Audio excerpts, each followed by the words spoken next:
మనందరికీ తండ్రి, మనందరం దేవునికి కుమారులం కుమార్తెలమని ఎప్పుడు చెప్పడానికి ఇష్టపడతా ఉంటాను నేను.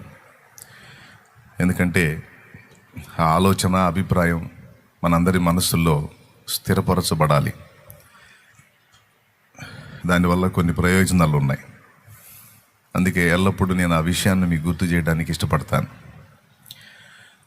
దేవుడు లోకంలో ఉన్నటువంటి మనుషులందరినీ మాత్రమే కాదు, సమస్త జీవకోటిని పాలిస్తున్నాడు, పోషిస్తున్నాడు. ఆయన ఒక బాధ్యత గల తండ్రి. ఆయన ఈ సృష్టిలోనికి తీసుకొచ్చిన ప్రతి ప్రాణిని ఆయన నియమించినటువంటి ఆ సమయం వరకు, ఆయన నియమించిన ఆ చివరి దినం వరకు ఆయన తన బాధ్యతలను సమస్త ప్రాణుల పట్ల నెరవేర్చేవాడై ఉన్నాడు. అందులో ఏమాత్రం మనకు సంశయం లేదు. ఆకాశ పక్షుల కంటే, భూ జంతువుల కంటే, సమస్త ప్రాణికోటి కంటే ఆయన ఎక్కువగా గౌరవించింది సమస్తాన్ని ఎవరి కోసం చేశాడంటే మన కోసమే, మనుషులే. ఈ మనుషుల్లో రెండు రకాలు ఉన్నారు. దేవుణ్ణి అంగీకరించిన వారు, దేవునికి విధేయులై నడుచుకునేవారు, దేవుని ఎడల కృతజ్ఞతాబుద్ధి కలిగి బ్రతికేవాళ్ళు. దేవుణ్ణి అంగీకరించని వాళ్ళు, కృతజ్ఞత లేనివారు. మరి ఈ రెండు రకాల మనుషులు ఉన్నారు. కానీ తనను అంగీకరించినా అంగీకరించకపోయినా, కృతజ్ఞత కలిగి నడుచుకున్నా నడుచుకోకపోయినా, దేవుడు వారిని కూడా పోషిస్తూ వారి ఎడల, దేవుని అంగీకరించిన వారి ఎడల అంటే మన ఎడల కూడా ఆయన తన బాధ్యతలను అక్షరాలా నెరవేరుస్తున్నాడు. దేవుడు బాధ్యతలను నెరవేర్చే దేవుడు. అందరూ చెప్పండి, పెద్దగా చెప్పండి. నెరవేర్చే దేవుడు. తన బాధ్యతల యొక్క నెరవేర్పులో ఎంత సిస్టమేటిక్గా ఉంటాడంటే దేవుడు ఎక్కడా రాజీ పడ్డాయన. భక్తుల విషయంలో అలానే ఉంటాడు, భక్తిహీనుల విషయంలో కూడా అలానే ఉంటాడు ఆయన.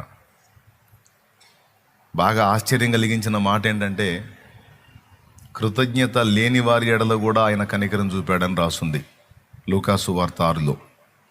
చూస్తారా? మొన్ననే మీ చేత అది చదివించాను. ఆ మాట మీరు అండర్లైన్ చేయాలి. ఎందుకంటే అది మన చేత కాదు.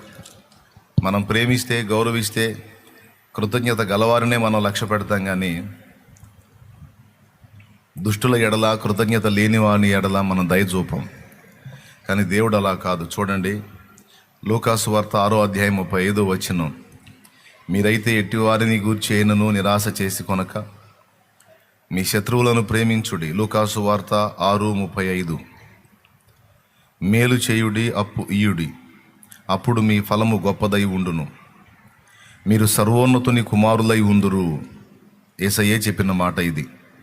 ఆయన కృతజ్ఞత లేని వారి ఎడలను, దుష్టుల ఎడలను ఉపకారి అయి ఉన్నాడు.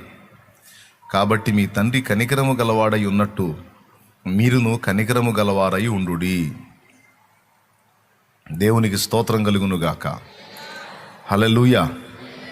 దీన్ని బట్టి ఆలోచిస్తే మనకేమర్థం అవుతుంది? లోకంలో నాకు తెలిసి ఇప్పుడున్న సమాజాన్ని దృష్టిస్తే, సమాజంలో 4 వంతుల్లో 1 వంతు మాత్రమే దేవుణ్ణి గుర్తించి, నిజదేవుణ్ణి గుర్తించి హత్తుకున్నటువంటి స్థితిలో మనకు కనపడుతున్నారు. ఇది మన దేశం వరకు చూస్తే, ప్రపంచవ్యాప్తంగా నేను చెప్పట్లేదు, మన దేశం వరకు చూస్తే. అంటే 3 వంతులు నిజదేవుణ్ణి గుర్తించలేదు, ఆయన ఘనతగా ఎదిగి అలాగ సేవించట్లేదు. వాళ్ళు వ్యతిరేకులై ఉన్నారు. కొంతమంది అయితే అసలు దేవుడు లేడనే నాస్తికులు కూడా ఉన్నారు. కొంతమంది దేవుడిచ్చే సమస్తం పొందుతారు కానీ దేవుని ఎడల కృతజ్ఞత కలిగి బ్రతికేవారు లేరు. కొంతమంది కృతజ్ఞత లేని వారు ఉన్నారు. కొంతమంది ఇంకా చెప్పాలంటే దుష్టులు ఉన్నారు, దుష్టత్వంతో నిండిన వ్యక్తులు ఉన్నారు. కానీ దేవుడు వీళ్ళందరినీ పోషిస్తున్నాడు. వీళ్ళందరినీ ఆదుకుంటున్నాడు.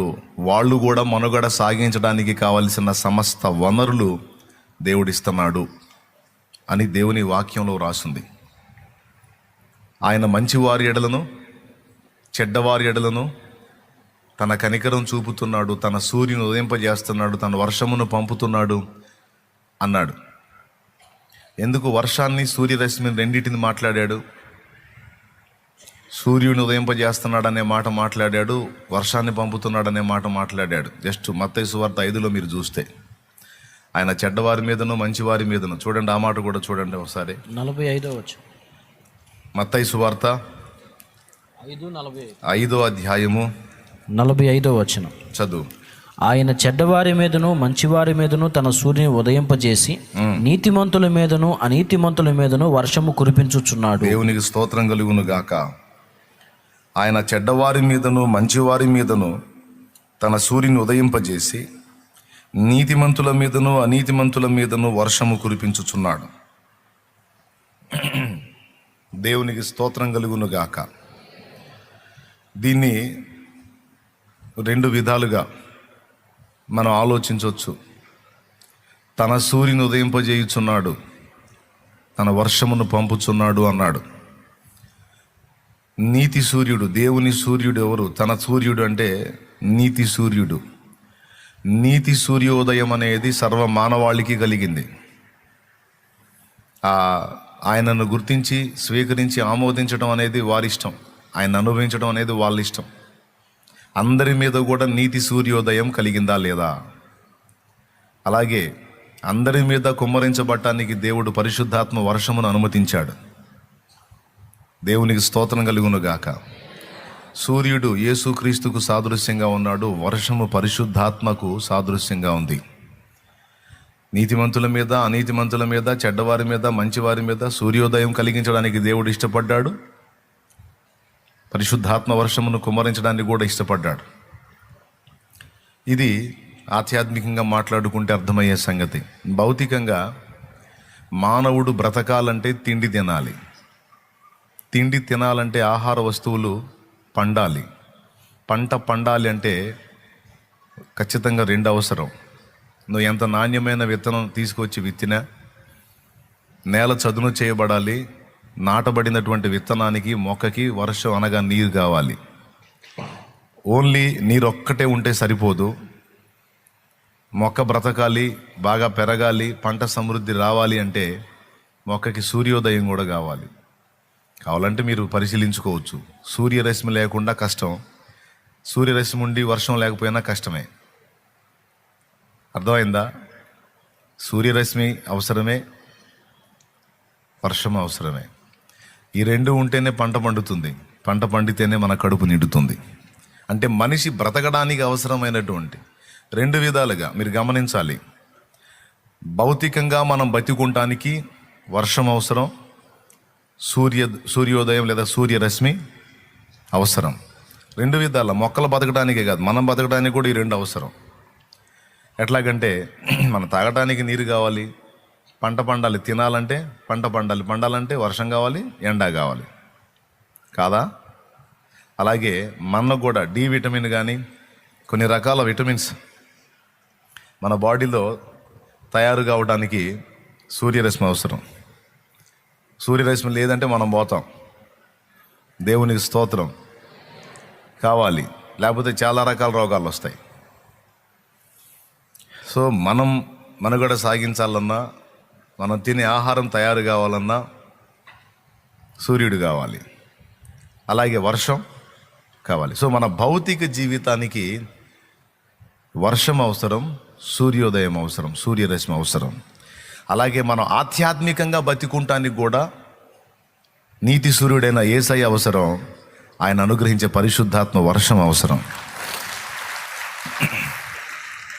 భేతాళ జాన్ అనే దైవజనుడు పాటలో రాశాడు, పరిశుద్ధాత్మయే లేనిది వర్షము లేని పైరు చందం బేయిది, వర్షము లేని పైరు చందం బేయది. పరిశుద్ధాత్మ వర్షం కురిపించబడితేనే మన ఆధ్యాత్మిక జీవితం కూడా ప్రకాశవంతంగా ఉంటుంది, అంటే భక్తి జీవితం.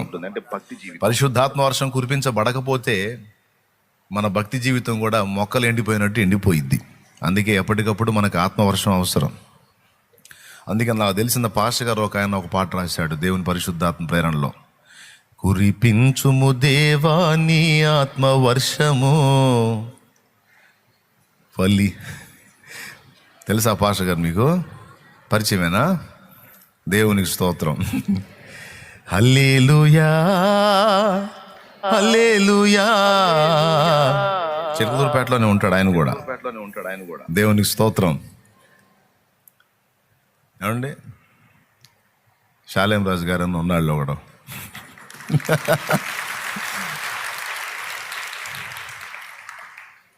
ఆత్మవర్షాన్ని కురిపించు, పరిశుద్ధాత్మను వర్షంతో పోల్చుకొని భక్తులు పాట పాడారు. అలాగే సూర్యోదయం, ఆధ్యాత్మిక సూర్యోదయం, ఆధ్యాత్మిక వర్షం. నీతి సూర్యుడు యేసయ్య కావాలి మనం బతకాలంటే ఆత్మీయంగా. పరిశుద్ధాత్మ అభిషేకం కూడా.